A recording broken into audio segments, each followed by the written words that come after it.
How's co-parenting now?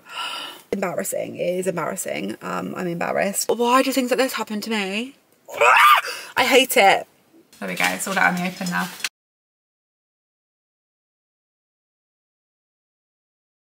Hey guys. I was about to say hi boos and welcome back to my channel. My mum turned the kettle on.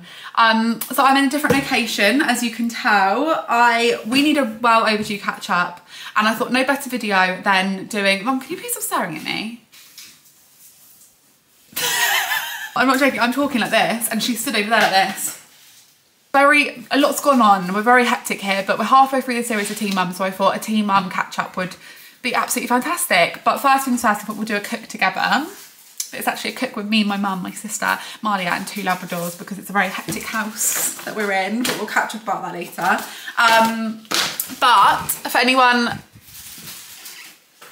doesn't know, I farted at the gym today. Thank you, Libby. For anyone that doesn't know, I farted in someone's face at the gym today. There we go, it's all out in the open now. I've never needed order to my life like I have this week, and my HelloFresh came today. And I'm at my mum's house, so we're very on top of each other, and my mum decided to throw away my HelloFresh box. HelloFresh, for anyone that doesn't know, is a home delivery service that deliver literally so many recipes you can get online. Vegetarian, family, quick cook, calorie smart, like all the recipes. They deliver the ingredients pre-portioned to your door, ready to go, and they start from like £3.50. They start from £3.15 per serving, which if you've been going food shopping recently, you'll know just how expensive it is. Oh my God. HelloFresh, great value for money, especially in the current climate. Healthy, it's great. Things I've got this week, which my mum really helpfully unpacked for me and put away, is the ratatouille pasta, which I've had before. Really, really good. Malia enjoys that one a lot. And that's their classic. And then we've got a 3-step prep, which I'm really excited about. 3 steps. Look how easy that is. Normally, you've got ones like that. This one is just 3 steps. And this one that we're gonna have tonight, butternut squash, green style Thai curry. Love a Thai curry. My mum took me to Thailand. Mum, how old was I when we went to Thailand? I don't know. My mum doesn't even remember what time I was born, let alone what year we went. What time was I born? You were born at 3. She makes it up. Marley wants a quad bike for Christmas. Lord help us all. But yeah, I thought we'd cook a little dinner together in this very hectic house. And we're gonna have Thai curry. I've also got a code, which I'll pop on the screen now for you. You can get 60% off your first box and 25% off your next 2 months plus free gifts. Do you know that, Mum? But yeah, we'll cook dinner and then we'll have a catch up away from listening ears, because my mum is up on my grill constantly. This is what it's like living with your mum. I just said, right mum, where's the sharp knife so I can cut the butternut squash? She went, I would rather cut the butternut squash. So what am I doing here? What else do you need? Right, so this is the recipe card. And this is what we've got. I've tasted it already, it tastes absolutely incredible. It's got crispy onions on it as well. All here. Incredible. I feel like HelloFresh will always be that 10 out of 10 thing for me. Do you get what I mean? Like I always rate it a 10 out of 10. Like it's so, so good. And also with my code, I'll pop on the screen for you. You can get 60% off your first box and 25% off your next 2 months plus free gifts, which is such a good offer, especially for someone that hasn't tried HelloFresh before. You want to try it. Use the discount. I'll pop it all in the description for you. And yeah, love it. So we are sat in my car. And that is because this tin can is the only bit of privacy I get by sitting in this car, like where we can have like a conversation without my mum listening or my sister listening or Marley listening or someone listening, because I'm now living at my mum's. And if we had had this conversation about 3 weeks ago, I probably would have really cried because I was so upset with stuff that went on. But I feel like being here has actually done me the world of good. Like my mum lives in the most beautiful area. Like it's stunning. Like we're right by the beach. Like you can sort of smell the sea air. Not in my car. My car absolutely stinks of samosas because I left a samosa in here for 2 weeks. Really nice place, basically. But it is an hour from Southampton, so it's taken me 4 hours a day to do the school run. Like living here was not an easy decision for me. And it's actually one of the first questions on the Q&A. This whole video, I ended up just sitting here and waffling for ages. The whole point of this video was a Q&A. Teen Mum Q&A catch up. And one of the first questions was, have you moved up north? Where are you living? So on the show, you would have seen that obviously I'd moved into my dad's, and I had moved into my dad's not for like a financial reason, because I was getting some messages like, I don't understand, like, do you not work? Like, how can you not afford your own house? And I think people miss the point of why I'd moved into my dad's. So my dad's been battling cancer for, I think, almost 3 years. And it's been really hard on him, like really, really hard on him. And the tenancy was coming up it was finishing in my house, and I was like, I hate this house. This rented house that I was living in, I hated it so much. I was like, I don't want to live in this house anymore, and I want to buy. Do I rent somewhere else for another year, or couldn't decide what to do? And when I was speaking to my dad about it, he was like, please, I'm moving here. And at first I was like, no, like, I've had my own space for almost 7 years now with Marley. Like, I could not. Then I actually looked at him, and you could see how much his face had lit up when he was saying about moving into his house. Like, he seemed so happy, and I thought, yeah, do you know what? He's probably lonely, like, and I know he's struggling with everything, and you don't know how much time you've got with someone. That's what I've learned with what happened with my dad. And I thought, do you know what? Yeah, that's a really good idea. I'm going to move in to my dad's. I can support him, be there for him. Marley really wanted to. There's more than enough space for all of us. Why not? Like, why not? Until I find our forever home. And I moved in, and it was definitely harder on me than I thought it was going to be. I feel like Malia was absolutely loved it, like really loved it. And I don't know, just things happened and seeing my dad, you know, not how my dad is. And I think this is what happens when someone is really suffering, and it sounds so sad and horrible, but some people, I think, become completely different people. And my dad's gone through a lot in his life as well. Like, he's been through stuff that nobody should ever have to go through, and he is struggling a lot aside from the cancer. But coming up until the last like month or so, it just wasn't a good environment for Malia to be in, basically.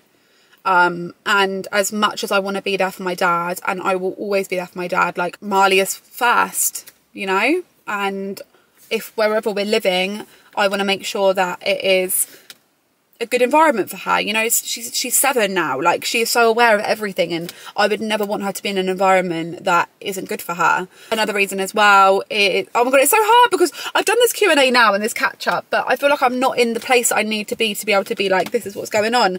But basically, I'm not in the position, I can't, I'm waiting for something right now, basically, which is why like, I haven't then just gone and got like a house or a flat or something, because I'm actually waiting for that. But anyway, I was in the gym today, and I was on the machine where, you know, when you lay on your belly and you put your hands on the handles. Let me just show you actually the clip, because I got it off TikTok. Oh, what are those lines? So, bum in the air. Then imagine here, there was a boy sat facing me. Do you get what I mean? So he's behind me, my bum's in the air, and I'm doing it. Like, I'm really, really trying, and I'm getting cramp. Like, I'm really unfit. Like, just because I'm with the gym hair and gym clothes, like, it's just an image, because I am really unfit. And I'm held onto the handles with my face down like this, and I'm trying, and then all of a sudden, like, it slipped out, like, into the boy, because the boy's directly behind me and my bum's in the air. So it would have come out my, like, into him. I thought, why do things like this happen to me? Also, right, let me know in the comments what you're thinking of the show at the moment. I feel like this is an open place for discussion. We love an open discussion. And I do like ask on my Instagram, like, how's everyone enjoying it? What's your opinions? But I feel like YouTube's a better place in the comments to like sit and discuss. So what's your opinions? What are you enjoying? What are you not enjoying? What do you think? Like, let me know. But I did a Q&A, obviously, on Instagram. I got so many questions. So I just picked ones that I feel like I want to answer. That I feel like I probably was waiting for this Q&A to answer. Someone said, your boyfriend seems like he hates you. Now, if you've watched the show, right, I will agree with you. I think it seems like Ollie hates me too. And that is not how me and him are. And I think this is what's so hard with reality TV, and where if you're on reality TV, you just have to sort of disassociate yourself with it and not get too into it. With Teen Mum, it's a very, very real show. Like, they are in your house, they are in your life. Like, they are there for the period of filming. So we film for 12, 15 weeks. they're there. So whatever goes on, they film. If you don't want something on TV for everyone to see, you have to hide it. Like, but I'm not that type of person. Like, I make friends with the people that come into my house to film me, to the point that I still speak to them now. So like, if they come in, I'll be like, you never, guess what? I am so upset. I'm so angry, or I'm so wound up. Like, this has happened. This has happened. Like, I will tell them everything. Teen Mum is such a real show, and I think this is why people like it. Is they're there. So in the period of time, whatever's going on, they're going to film. So at that time, me and Ollie were butting heads a bit, and I look back and I'm like, I'm watching when I was watching in person, him being online. And like, you have to picture, you have to think that whatever you watch on TV, like, is this big compared to what's actually gone on. Like, there'll be so much more to a story and a situation than what you get to watch, because they have to cut it down to basically nothing. It did come across in the show like it's giving Stella on EastEnders, when she, you know, the really obsessive one that's like, that was going to marry Phil. It's giving that. Like, I openly admit that. Yeah, I mean, I admit that watching that on the show, I was obsessive, and it's embarrassing. It is embarrassing. I'm embarrassed.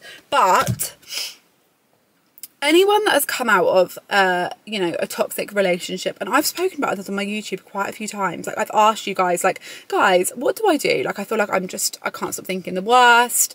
I just, like, how do I chill and be all right in a relationship after, like, going through an abusive one? And this is, watching that on the show, that is the prime example for me personally. That's how I reacted to the relationship. Like, I automatically think that someone is in my life to hurt me. Like, he is here to hurt me. He's gonna, I don't know, he's gonna do whatever. He's not gonna love me. Like, he's not gonna love me. He's not gonna stay forever. Like, he is gonna hurt me. That is what my mind says. So what you're watching on the show, for example, like, I'm sat there thinking, well, yeah, we're obviously gonna break up, aren't we? Like, we are. Like, he's here to hurt me. And this is why I asked before on my YouTube, like, guys, what do I do? Because I was going through it. Like, I just didn't know what to do. And it's like, no matter how much I tried to not argue, I couldn't stop myself from arguing. And I just genuinely think it is a big growth thing. Like, you have to go through that to learn that that's not how you act in a relationship. Like, and to trust. I think when your trust has been broken so badly, like, and I'm talking your trust is completely blown apart, blown out the water, like, it's very, very hard, I think, to then trust that someone's intentions are pure. And this is for anyone that, you know, has been through this, or is going through this, or feels like they're about to go through this. Like, you meet someone where they don't want to fight and argue with you every day. They don't want to call you all the names under the sun. They don't want to block you on social media and delete everything every 2 seconds. Like, they just want to love you. How do you then not push that person away? Do you know what I mean? Like, how? Because that's what I was doing on the show. Like, oh, it was awful. And I think, obviously, that now we are in a lot better place. Like, this was filmed quite a while ago. Like, by the time you actually watch it, it was a while ago. And I just really think it's time.